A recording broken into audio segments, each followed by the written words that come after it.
What's up, everybody? I'm back today working on decoy long lines.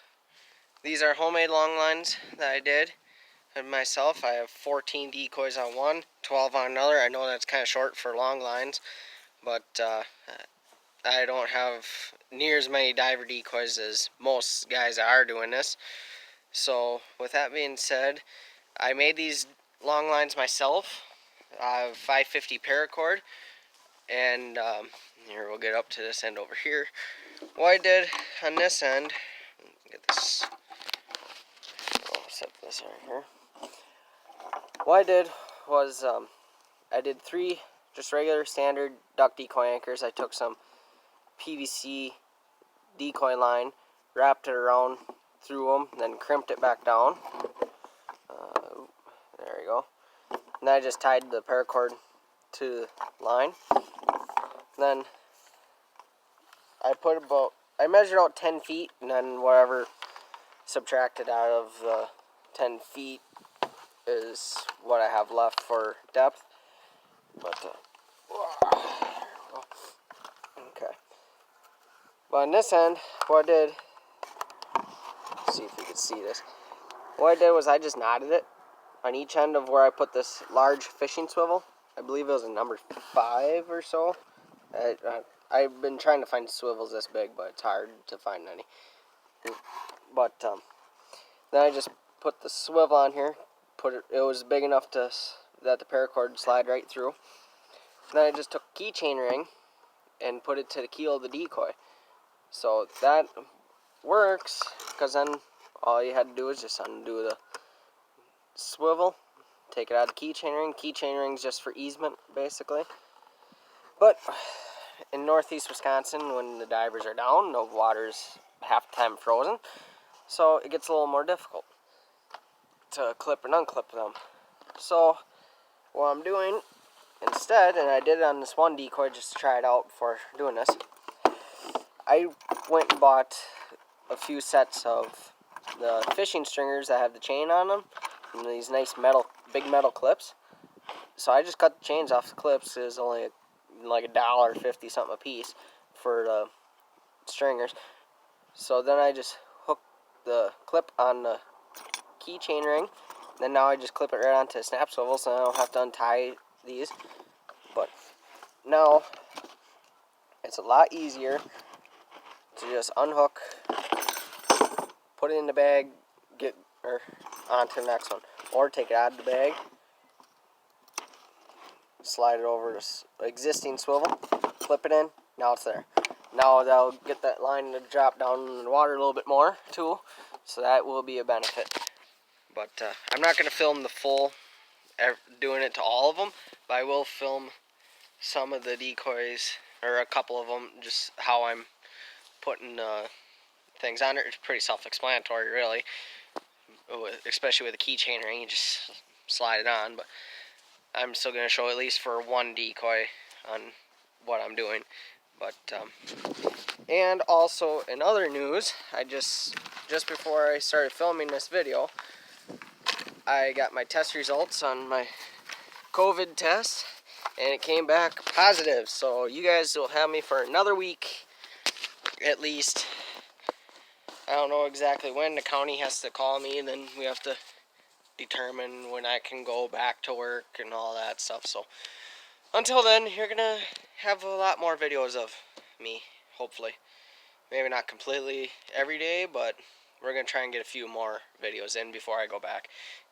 Just even if I just film them and stockpile them up for a later date. But yeah, so basically that's fun with that. The only I had when I first got tested, I had headache, coughing. Trigger, stay over here. Anyways, headache, coughing, congestion, lost taste and smell, and I think that's pretty much it. Oh, and then later on, shortness of breath started kicking in. But yeah, now it's basically just congestion. I still can't smell. I can taste some things, depending on what I'm eating. Like I could taste, we made chili the other night. I could taste that. I could taste Chex Mix. I don't know why I could taste that, but whatever. But then like ramen noodles and stuff like that, I cannot taste. Mac and cheese, no taste. Mashed potatoes, no taste. The steak or venison steaks that we made last night, I couldn't taste them. So, but it's very hit and miss. Some things I can taste, some things I can't. So I don't know if it's because I know what they taste like, so then I think I taste it. I don't know. But then shortness of breath is kicked in the last few days when I go any long distances, taking Jep for walks or whatever outside by myself, other than the dog. But that by the end of the walk, I'm getting a little shortness of breath. So, but yeah, we'll see how that all goes. But I don't know. Then with the election too, I don't want to get political on here, but nobody really knows what's going on with that. Some states are doing recounts, I guess. So we'll see what the cards deal us then. So, but I don't know. I'm not really for either party. I don't know. I don't know what to think. I don't know what to think on that. So I don't really try to think on it too much. I just keep to myself and just do what I need to do. So, but hunting makes me happy. So hunting, fishing, being outside. So I focus more on that. I don't even have regular TV. We just got what I call poor man's TV, just an antenna that we hook up to the back of the TV. And that spends 90% of its time, well, about 95% of its time on the PBS Kids channel, which, honestly, I'd rather watch that than the news most of the time, so. But, yeah, that's all I really got for, but I'll show doing one decoy with putting the new clips on. I got them all bagged up so I didn't lose them, but then show you how I store the decoys after we're done with that. So, okay, the decoys I'm using are all tangle-free decoys. I personally like tangle-free decoys. The paint seems to stay pretty good, and they're not too terribly bad price. This is a Drake Redhead, for those of you that don't know. But then basically what I'm doing here, get up nice and close for you. I'm watching this on the screen of my phone, so bear with me a little bit. So, you just gotta get the ring split here. It's just like putting keys on your keychain. Just split it and then you just twist it on there. And it's done. Then, after you pick up the decoys from your long lines, I just got a big mesh bag that I use for my decoys. Drop it right in.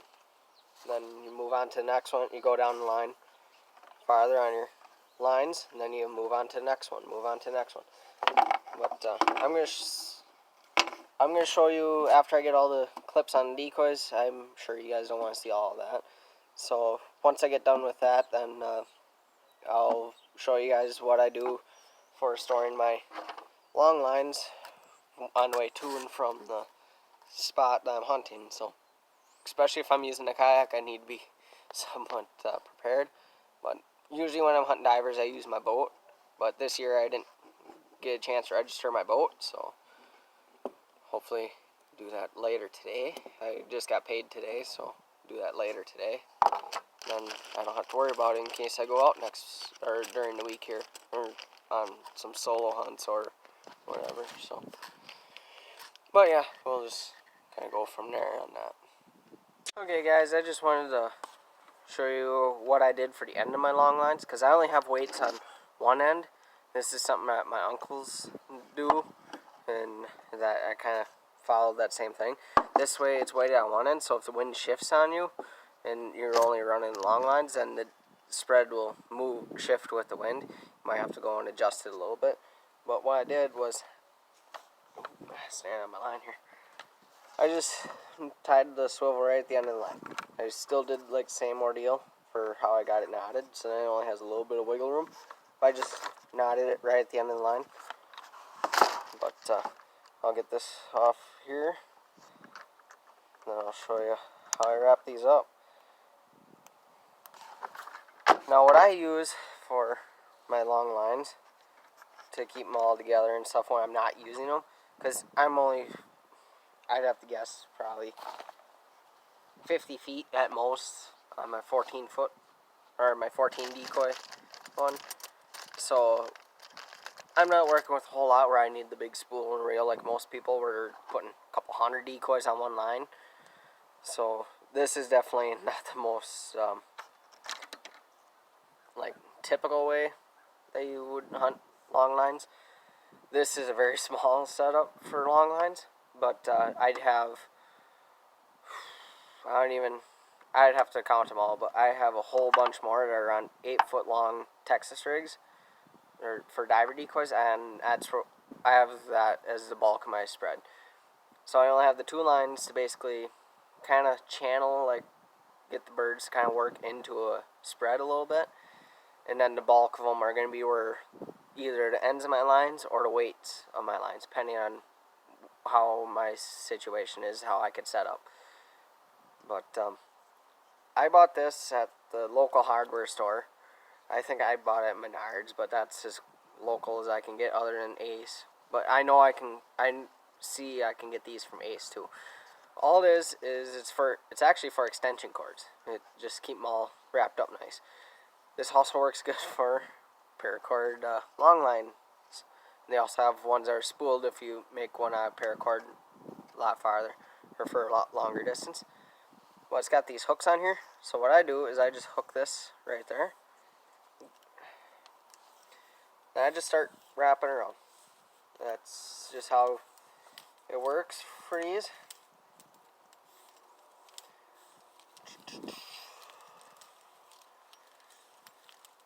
But while I'm wrapping this up, the only reason why I did paracord was it's cheap for the most part, and I have a lot of it with making the game carriers and stuff. I have a lot of it that I usually keep on hand. I made these before I started making the game carriers, but if you go to Hobby Lobby, you can get 100 feet of paracord for like $10. So pretty well cost efficient. Now I got my weights and everything here, so it's all wrapped up. But now, if I were just to leave it, it will all unspool and stuff. But I do have something for that. I need to grab this real quick.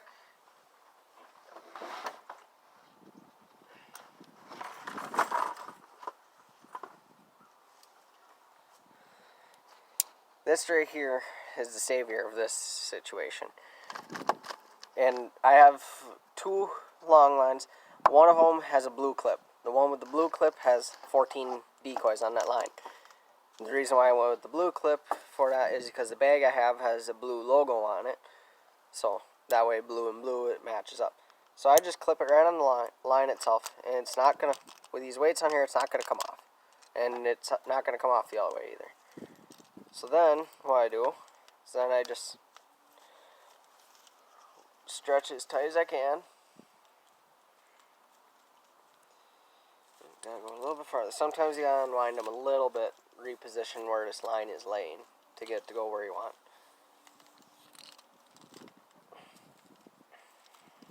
Come on. Yeah, it's not gonna go exactly where I want it, but then you just clip it to itself. Now, I can do whatever I want with this. It's not gonna come off. So then I'll have 2 of these. These are nice, easy, low profile, as you can see, not very wide, and not, yeah, it's pretty well easy to grab. So that's pretty much it for my long lines. I will post another video some other time. I'll do like an imitation diver decoy spread in the yard here, or maybe in my grandpa's pond. I don't know. Probably in the yard, that way wind factor I can easily work with better, and then I'm not worrying about the water and the water depth and all that stuff. So, but anyways, I hope you enjoyed today's video. Oh, and excuse me. hopefully be able to get some other stuff going this week. But yeah, so let me know what you think of this video. If you want more videos like this, kind of like how to, like cheaper ways to do things or whatever, just easier that I've found, ways that are easier to do things. And let me know down in the comment section below. I like seeing your comments. And yeah, so that's pretty much it. So like and subscribe, and see you on the next video.